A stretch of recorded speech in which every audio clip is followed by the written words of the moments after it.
네, 오늘의 인사이트 시간으로 한번 넘어가 보도록 하겠습니다. 다양한 분야의 전문가들의 인사이트를 한번 들어보는 시간인데요. 오늘은 매일경제신문의 추동훈 기자 모셨습니다. 기자님 안녕하세요. 네, 안녕하세요. 네, 오늘 첫 번째 소식은 일단 삼성전자 이야기를 해보도록 하겠습니다. 좀 궁금하신 점이 있으시다고요? 네, 뭐 기자님께서 워낙 또 유명하시고 또 그러다 보니까 또 뉴욕에도 한번 갔다 오시지 않았습니까? 네, 맞습니다. 상당히 좀 뵙고 싶어서 처음 뵈서 굉장히 좀 영광스럽게 생각하고요. 네. 오늘 첫 번째 질문을요. 사실은 가장 중요한 게 우리나라 증시의 추종 종목이죠. 삼성전자. 맞아요. 요 얘기를 좀 꺼내봐야 될 것 같은데 삼성전자 관련된 부분들, 삼성전자 경쟁이 사실은 이제 TSMC이지 않습니까? 이 파운드리 관련된 부분들이 여러 가지가 있는데 여기서 첫 번째 질문을 좀 드리고 싶어요. 사실 지난 5월부터 애플이 삼성전자에 대한 비중은 애플에서는 크진 않은 상황인데도 그래도 TSMC 선택하겠다. 이런 식으로 지난 5월에도 기사가 좀 나왔었고 이 점유율 격차, 특히 파운드리 시장에서의 그 점유율 격차가 더 벌어지는 것으로 좀 나타나고 있는 통계치로 봤을 때 그에 대한 부분들이 지금 현재 현황들이 어떻게 진행되고 있는지 좀 구체적으로 좀 부탁드리겠습니다. 네, 이제 파운드리라고 하면 이제 위탁 생산 제조입니다. 이제 기본적으로 설계를 하고 자체적으로 모든 걸 개발하는 게 아니라 설계와 이제 개발이 다 끝나 있는 반도체 기술을 그대로 이제 위탁을 받아 생산을 하는 분야를 이제 파운드리 반도체 산업이라고 하는데요. 이쪽의 시장 세계 점유율 1위가 바로 TSMC이며 이걸 따라잡겠다라고 선언을 한 이제 기업이 바로 한국을 대표하는 기업 삼성전자입니다. 자, 삼성전자가 이 반도체 이제 화랑 국면을 맞아서 이렇게 TSMC를 잡겠다라고 선언을 했었는데 이게 2년 만에 약간 위기를 맞고 있는 상황입니다. 일단은 반도체 시장 전반에 대한 전망을 봐야 될 것 같은데요. 반도체 시장이 최근 한 2, 3년 동안 굉장히 화랑을 맞았었습니다. 이제 전반적으로 세계적으로 반도체 수요가 많이 늘었었고요. 이러한 수요를 따라잡지 못하면서 시장 전반에 공급이 부족하다 보니 공장을 많이 늘리고 이렇게 화랑 국면을 맞아서 이제 삼성전자는 이를 위기를 기회로 맞겠다라는 목표를 세우고 준비를 해왔습니다. 문제는 이제 2년 밖에 안 된 이 시점에서 시장 자체가 전반적으로 좀 경기 침체 국면으로 접어들면서 반도체 수요에 대한 이제 사이클이 다시 조금 미스매치되는 상황이 지금 되고 있다는 거. 이게 현재 가장 큰 문제로 보실 수 있을 것 같습니다. 자, 올해 4분기면은 이제 2년 정도 이어져 왔던 파운드리 업계의 호황이 끝이 날 것이다라는 전망이 나오는 가운데 3분기 삼성전자의 파운드리 매출은 55억 8,400만 달러, 한국 돈으로 약 7조 3천억 정도를 기록했습니다. 이게 매출이 전년 동기 대비로는 0.1%가량 하락을 한 것인데요. 사실 시장에서는 삼성전자가 점유율을 더욱 늘려갈 것이다 라고 기대를 했었던 거에 비해서 매출이 부진하면서 시장 점유율 역시 지금 빠지고 있습니다. 반면 업계 1위인 이제 TSMC 같은 경우에는 3분기 매출이 작년 동기 대비 11%나 늘어나면서 그 격차를 벌렸다라고 보실 수 있습니다. 매출 같은 경우에도 삼성의 약 한 4배가량 정도 되죠. 201억 6,300만 달러를 기록하면서 그 격차가 커지고 있다. 이게 가장 큰 문제라고 보시면 될 것 같습니다. 그래서 시장 점유율을 한번 살펴보면은 TSMC가 56.1%, 이제 50%를 넘어섰고요. 삼성전자 같은 경우에는 15.5%를 기록했습니다. 그 격차가 40.6%포인트인데 이게 2년 6개월 만에 가장 큰 격차로 벌어진 것이니까 굉장히 큰 위기라고 보실 수 있을 것 같습니다. 지난해 4분기 같은 경우는 시장 점유율 격차가 한 33% 정도에 불과했는데 1년 새 그 격차가 약 한 7%포인트 정도 더 벌어졌다라고 보시면 될 것 같습니다. 앞서 말씀해 주신 대로 TSMC 같은 경우에는 이제 애플의 신제품에 들어가는 반도체들을 좀 더 이제 확보를 하면서 그 점유율을 늘렸다라고 보시면 될 것 같고요. 삼성전자 같은 경우에는 이제 원화 약세라는 최근에 글로벌 경기에 거시경제 위기 이슈까지 더해지면서 이러한 격차가 좀 벌어지면서 삼성의 위기가 오는 게 아니냐라는 이제 우려를 키우고 있다라고 정리를 할 수 있을 것 같습니다. 네, 2분기에는 점유율이 한 16.4%로 좀 오르나 싶더니 다시금 15%로 좀 내려앉은 게 좀 아쉽긴 한데 말씀해 주신 것처럼 반도체 시장이 전반적으로 좀 수요가 안 좋은데 TSMC는 또 아이폰 출시 영향을 받으면서 점유율을 높였잖아요. 삼성전자는 어떻게 좀 타격을 극복할 방법이 없을까요? 뭐 일단은 애플 같은 경우에는 이제 신제품이 나왔고 이제 아이폰 14의 모델 같은 경우에도 굉장히 글로벌리 인기 있는 모델이다 보니 그거에 이제 영향이 이제 TSMC엔 긍정적으로 미쳤다라고 보시면 될 것 같은데, 삼성전자도 이제 다양한 분야에서 이제 이러한 반도체 공급처를 찾아서 계속 나아가야 될 것입니다. 그리고 지금 미국 같은 경우에 이제 중국과 이제 대치 국면을 계속 이어가면서 미국산 반도체를 쓰겠다라는 이야기를 많이 하고 있는데요. 이런 부분은 이제 TSMC와 완전히 차별화되는 전략은 아니겠지만 삼성전자 입장에서도 미국 시장에서의 이제 그러한 이제 공장을 늘리고 이런 미국산 반도체를 공급할 수 있는 기회를 계속 확보하면서 어쨌든 간에 이제 가장 많은 반도체를 소비하고 있는 북미 시장에서 어떻게 삼성전자가 시장 점유율을 견인할 수 있을 것인가, 여기에 따라서 이제 삼성전자의 미래가 달릴 수도 있다라고 좀 분석이 나오고 있습니다. 네, 북미 시장을 어떻게 공략하느냐가 앞으로의 삼성전자의 뭐 전망, 향방에 대해서 가장 중요한 포인트가 될 것 같은데요. 지금 기사를 한번 살펴보니까 글로벌 파운드리 상위 5개 업체 중에서 삼성전자가 유일하게 지금 매출액이 감소했다고 합니다. 뭐 어제도 삼성전자의 주가가 뭐 4분기 실적이 부진할 것이다라는 전망이 나오면서 주가도 하락을 했는데, 주식하면 또 우리 신광선 앵커님이 네. 전문가이시니까 좀 여쭤보도록 할게요. 개인적으로 네. 좀 궁금하거든요. 네. 한창 막 삼성전자, 10만전자 이건 좀 옛날 이야기긴 하지만 앞으로 좀 어떻게 주가 보실까요? 이게 사실은 뭐 시청자분들 반도체 관심 있으시거나 또 이제 기자님도 공감하실 텐데, 이게 이제 08년도 때도 이 유사한 현황이 있었거든요. 바로 치킨 게임이라고 이제 불릴 정도로 네. 점유율 싸움이었는데, 최근에 이제 뭐 전반적인 메모리얼 현황을 보면은 삼성전자는 인위적 감축은 없다, 감산은 없다. 그리고 뭐 SK하이닉스는 뭐 인위적으로 이제 절반이나 줄이겠다고 투자 규모도 발표했었죠. 그리고 마이크론은 적극적인 감산 의지. 네. 근데 이런 부분들이 사실은 이제 그 사이클이거든요. 통상 이제 2011년, 15년도 그리고 15년도, 16년도 이 다운 사이클 때 대부분 모두 공급을 좀 줄였었습니다. 그래서 이런 점 봤을 때, 근데 중요한 게 뭐냐면 삼성전자는 인위적 감산이 없다라고 발표했기 때문에 저는 오히려 삼성전자만 반대로 가고 있다고 생각이 들거든요. 그러니까 쉽게 얘기해서 삼성전자가 이 점유율을 TSMC보다 조금 더 높이기 위해서 원사이드 전략을 택했다라고 저는 판단을 하고 있어서, 이게 어느 정도 계속 유지가 된다면, 그러니까 최근에 뭐 다들 인기 있는 드라마 중에서 재벌집 막내 아들에서 이제 네. 나오지 않습니까? 예. 진양철 회장님이요. 뭐 적자인데도 계속해서 투자를 강행하겠다. 결국 그게 먹혀서, 근데 그게 사실 어찌보면 범삼성 얘기일 수도 있다는 얘기가 나오고 있기 때문에, 네. 그래서 원사이드 게임으로 펼쳐질 경우에 이 격차를 뭐 어떻게 될지 모르겠지만 2자리 이상 정도만 줄여준다면 저는 해볼 만한 싸움이지 않을까, 몇 년 뒤에는. 이렇게 생각하는데 우리 기자님은 어떻게 생각하시죠? 네, 맞습니다. 이제 어차피 이제 반도체, 뭐 디램 같은 경우 이제 치킨 게임이 계속 반복되고 있기도 하는데요. 결국에는 버티는 사람이 승리한다. 이런 이제 이야기가 있을 정도로 맞습니다. 반도체 시장에서는 얼마나 버틸 수 있느냐, 그리고 버틸 수 있는 체력을 가지고 있느냐가 굉장히 중요한 이슈일 것 같습니다. 뭐 삼성전자 같은 경우에도 이러한 체력은 충분하다라고 판단이 되고, 이제 결국에는 이러한 체력을 바탕으로 어떤 경쟁력을 가지냐라는 것인데, 말씀해 주신 대로 상위 5개 파운드리 업체 중에서 삼성전자만 지금 최근에 매출이 줄면서 시장에 좀 우려를 더욱 키웠던 것인데요. 삼성전자 같은 경우에는 이러한 위기를 결국에는 기술로 극복하겠다라는 게 핵심 목표입니다. 이게 초격차 전략이라고도 하는데요. 말씀하신 대로 인위적인 감산이 아니라 기술 경쟁력을 더욱 높여서 시장에서 더욱 매력적인 반도체를 업체로서 자리매김하겠다, 이러한 삼성전자의 전략을 보시면 될 것 같은데요. 이를 위해서 삼성전자 같은 경우에도 이제 오는 22일입니다. 글로벌 전략회의를 개최해서 이제 반도체 부문의 모든 전 사장님과 이제 글로벌 임원들을 다 총소집해서 이러한 위기 상황을 어떻게 하면 극복할 수 있을까에 대한 전략을 논의한다고 합니다. 뭐 실제로 삼성전자가 가지고 있는, 그다음에 보유하고 있는 기술 경쟁력은 압도적이기도 합니다. 메모리 디램 같은 경우에도 비메모리 영역의 연산 기능을 추가하는 새로운 신기술을 선보였고요.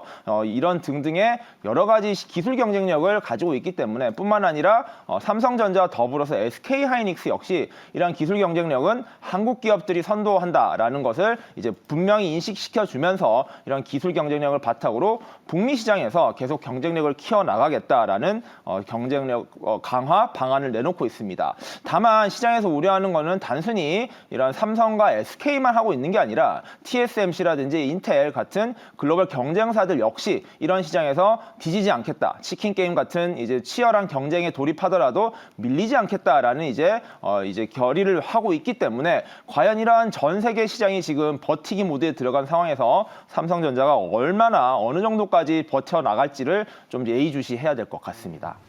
맞습니다. 일단 뭐 추가적으로 저도 제가 조금만 더 코멘트를 하자면 충분히 버틸 수 있지 않을까? 왜냐하면 지난 3분기 실적 기준으로 지금 삼성전자가 가지고 있는 현금이 얼마냐? 128조입니다. 제가 볼 때는 뭐 충분히 2, 3년만 버텨준다면 네. 뭐 그러다가 이제 이전에도 이병철 회장 당실 때도 256램인가요? 뭐 그거를 이제 세계 최초로 개발을 하면서 확 또 성장하지 않았습니까? 네. 그래서 어쨌든 디램 수익수는 업계 1위를 지금 유지하고 있기 때문에 지금 이제 내년 하반기까지만 잘 버틴다면은 근데 제가 이제 주목하는 건 삼성전자는 사실 주식하는 사람 입장에서는 재미가 없거든요. 사실 좀 무겁고. 근데 이제 그 밑에 거래 업체들과 8대 공정을 담당하는 업체들의 수익성이 어느 정도 보장될 것이냐 이런 부분이기 때문에 그래서 오늘 첫 번째 질문 삼성전자로 이렇게 네. 마무리하겠습니다. 그 재벌집 막내 아들에서 진양철 회장이 네. 그 고래 싸움에 새우 등 터지지 않으려면 네. 이 새우의 몸집을 키워야 된다라는 그런 맞습니다. 명언을 네. 남겼는데 우리 기자님이 말씀해주신 것처럼 이 삼성전자의 체력을 키우자라고 말씀해주셨는데 기술 경쟁력이 앞으로 중요할 것 같습니다. 이렇게 삼성전자에 대한 이야기는 이렇게 마무리해 보도록 하겠고요. 다음은 이제 고금리를 한번 짚어보도록 하겠습니다. 미 연준이 이번 주 기준금리를 빅스텝으로 할 것이다라는 예상이 나오면서 시장의 공포감이 좀 커지고 있는데 이게 또 다영업자분들에게도 위기가 될 수가 있거든요. 네. 어떻게 보실까요? 네, 이제 빅스텝, 이제 0.5%포인트 인상을 하는 것을 빅스텝이라고 하는데요. 제가 미국에 있을 때 내내는 자이언트 스텝을 계속 밟아왔습니다. 그래서 뭐 빅스텝은 뭐 별로 안 큰 것처럼 네. 약간 최근 1년 동안 좀 인식이 됐었는데 네. 사실 빅스텝도 이제 평시보다도 2배가량 높은 수준으로 이제 금리를 올리는 것입니다. 그래서 지금 약간 좀 배경효과, 배경효과 비슷하게 돼서 자이언트 스텝만 밟다가 빅스텝을 밟으니 큰 문제가 아니다, 안심이다라는 표현까지 나오고 있는데 이게 사실 그렇게 볼 상황은 아니다라고 좀 정리를 해봐야 될 것 같은데요. 자, 15일입니다. 15일 새벽에 FOMC에서 이제 금리 발표가 있을 텐데 만약에 이제 빅스텝 0.5%포인트를 인상한다면 4.25에서 4.5%로 인상이 되는 것입니다. 뭐 이는 앞서 이제 앵커님께서 말씀해 주신 것으로 기정사실화되는 현재 분위기이긴 한데요. 이렇게 될 경우엔 한국은행의 현재 기준금리인 3.25%와 최대 1.25%포인트까지 벌어지는 격차가 생기게 되는 것입니다. 자, 한은 같은 경우에 이제 미국의 금리 인상을 예견을 하고 사실 선제적인 금리 인상을 단행하기도 했었는데 미국이 그 기대보다도 훨씬 빠르게 자이언트 스텝을 밟아 나가면서 그 격차가 점차 벌어지는 상황인데요. 지금 한국은행 같은 경우에는 1%포인트 격차 정도까지는 이제 한계선, 마지노선으로 잡고 있었습니다. 그 정도 선은 유지해 가면서 최대한 버티겠다였는데 그 격차가 1.25%까지 벌어진다면 한국은행 역시 이거에 맞서서 대응을 할 수밖에 없을 것으로 예상이 되고 있습니다. 현재 보시면은 원화 가치 하락으로 수입 물가가 지금 계속 상승하고 있고 국내 시장 전반적으로도 이제 물가 상승에 대한 압박, 미국뿐만 아니라 한국, 글로벌 모든 국가들이 이에 대한 압박을 받고 있는데요. 이게 만약에 더 격차가 벌어진다면은 이를 극복하기 위해서 또 득단의 이제 결단이 나올 것이다라는 이야기가 나오고 있습니다. 그 와중에 이제 미국에서도 이제 PPI 생산자 물가 지수가 또 다시 또 반등하는 분위기를 보이면서 물가를 잡지 못하면은 이제 금리 인상 끝까지 하겠다고 하는 파월 의장의 이제 발언과 같이 맞춰지는 또 분위기가 형성되면서 국내의 불안감이 좀 커지고 있다라고 좀 보시면 될 것 같고요. 한국은행 같은 경우에는 1월 13일 날 이제 금융통화위원회 회의를 통해서 기준금리 인상 결정을 할 예정입니다. 일단 요번에 또 예상되는 게 그 격차를 줄이기 위해서 0.5%포인트 올린다. 역시 한국은행도 빅스텝을 단행한다라는 이야기가 나오는데 만약에 그렇게 될 경우에는 또 지난 7월 이후에 5개월 만에 빅스텝을 다시 밟으면서 속도를 낼 것으로 기대된다라는 상황이라고 정리하면 될 것 같습니다. 사실은 이창용 한국은행 총재분이 좀 저는 개인적으로 대단하다고 느껴지는 게 뭐냐면 네. 키도 엄청 크시고 등치도 있으시더라고요. 그래서 사실은 좀 그 행동이라든지 말투 같은 거 보면은 기자님 공부하실 텐데 상당히 이런 매파적인 인물이 있었나? 이럴 정도. 왜냐면 제가 7월 달에 한국은행에서 기자회견에서 뭐라고 했냐면 네. 연말 이후에 금리 인상이 없을 거라고 하는 기대를 갖고 있으면 그 생각을 버려라 라고 했거든요. 그래서 상당히 저는 이거 좀 큰일 났구나 했는데 사실 아까도 이제 기준금리 격차가 1% 이상째 넘어가다 보니까 근데 그런데도 원달러는 희한하게 떨어졌단 말이에요. 예. 근데 그때 당시 이제 가장 원달러를 많이 샀던 사람이 누군지 아세요? 누구예요? 우리 국내 개인 투자분들이 그렇게 많이 샀답니다. 돈이 예. 많으시네요. 예, 그래서 그때 기재부 차관이 뭐라고 얘기했냐면 좀 달러에 대한 이 투기성 이런 부분들 좀 경각심을 가지셔라. 분명히 떨어질 것이다라고 얘기해서 결국은 1,470원 정도가 고점이었고 그때부터 지금 1,300 초반까지 떨어지지 맞아요. 않았습니까? 근데 그런 걸 봤을 때 어쨌든 뭐 한국은행에서도 뭐 달러 또 외화 채권이라든 이런 거 발행하면서 가격을 좀 그래도 조절했던 거라고 좀 생각이 들거든요. 근데 어쨌든 뭐 기자님한테 제가 추가적인 질문 하나 좀 더 드리고 싶은 건 네네. 뭐냐면 어쨌든 지금 이런 분위기가 사실 저는 개인적으로 주식 시장에서는 뭐 기준금리 인상에 대한 폭은 다 얼추 반영은 됐다고 생각하는데 아직은 자영업자분들이라든지 이제 중소 이 소기업 이 하시는 영세업자분들은 네. 제가 볼 때는 아직은 확 와닿지는 않으신 것 같아요. 근데 이런 부분이 평균적으로 어느 정도의 좀 이제 실물 경기에 정확하게 반영이 될지 이 부분에 대해서 좀 말씀을 부탁드리겠습니다. 이제 어쨌든 간에 금리 인상이 단행되면 이게 실물 경제로 여파를 미칠 것입니다. 이제 미국을 기준으로 먼저 말씀을 드리면 미국 네. 같은 경우에도 이제 기준금리 인상이 즉각적으로 효과가 나오진 않았습니다. 다만 당연히 시차가 생기는 것이고 이제 기준금리가 인상되면 시중금리 인상으로 네. 이어지면서 그런 부담들이 좀 가장 빠르게 또 변화를 이루어내는 것이 약간 부동산 시장이었습니다. 이제 부동산 시장에 이제 대출 금리가 올라가면서 가계 부채가 많이 늘어나면서 그런 부분에 대한 이제 부담이 결국에는 기업 뿐만 아니라 가계에도 굉장히 큰 부담을 됐는데요. 결국에는 한 지금 미국 기준으로 봤을 때 한 2석 달의 시차를 두고 그게 직접적으로 효과가 나오는데 네. 문제는 또 그 사이에 그뿐만 아니라 또 새로운 변수들이 등장을 하고 있고 지금 단순히 지금 미국 경제나 한국 경제를 살펴보면은 금리 하나만으로 모든 무슨 경제 결정이나 이런 이제 부담 결정이 되는 게 아니라 굉장히 복합적으로 지금 들어가 있다 보니까 네. 그런 것들을 좀 감안해서 계산하기가 쉽지가 않은 상황입니다. 뭐 금리가 오르면 또 인플레이션과 같이 이제 복합적으로 적용도 되고요. 맞습니다. 이런 것들까지 이제 맞물려서 가다 보니까 사실 전문가들도 맞추기 힘든 상황이 이제 금리의 영향, 금리 네. 인상의 영향이라고 보시면 될 것 같습니다.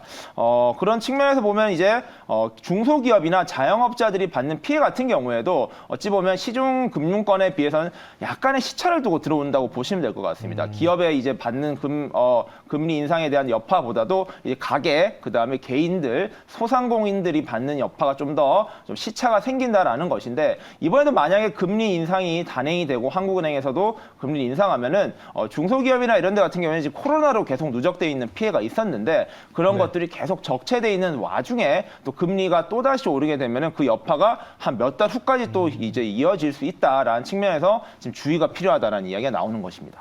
네, 그렇다면 고금리에 따른 뭐 피해를 우리 정부에서 뭐 이를 좀 완화할 수 있는 대책이나 뭐 방법을 지금 강구하고 있나요? 네, 뭐 먼저 일단 기업 대출이 얼마나 늘어나는지를 한번 살펴보면은 이제 11월 달 기준으로 기업 대출 금리가 전달보다 10조 5천억 원 늘어난 1,179조 7천억 원이나 됩니다. 이제 1,000조가 훨씬 넘는데요. 2009년 조사 이래 최대폭 증가가 이루어졌는데 중소기업 대출이 그중에서 무려 4조 원이나 차지하고 있습니다. 대기업이 6조 5천인데 그에 비해서 중소기업 대출은 4조 원에 달하고 있습니다. 자, 뭐 중소기업 같은 경우에는 이만큼 현재 위기가 큰 상황에서 금리가 인상이 된다면은 이러한 피해가 훨씬 더 커질 것인데요. 기업의 이러한 문제에 대해서 당연히 정부 측에서도 굉장히 예의주시하고 있습니다. 자, 중소기업 같은 경우에는 아무래도 이제 시중은행이라든지 상대적으로 대기업에 비해서 돈을 빌릴 수 있는 경우가 적고요.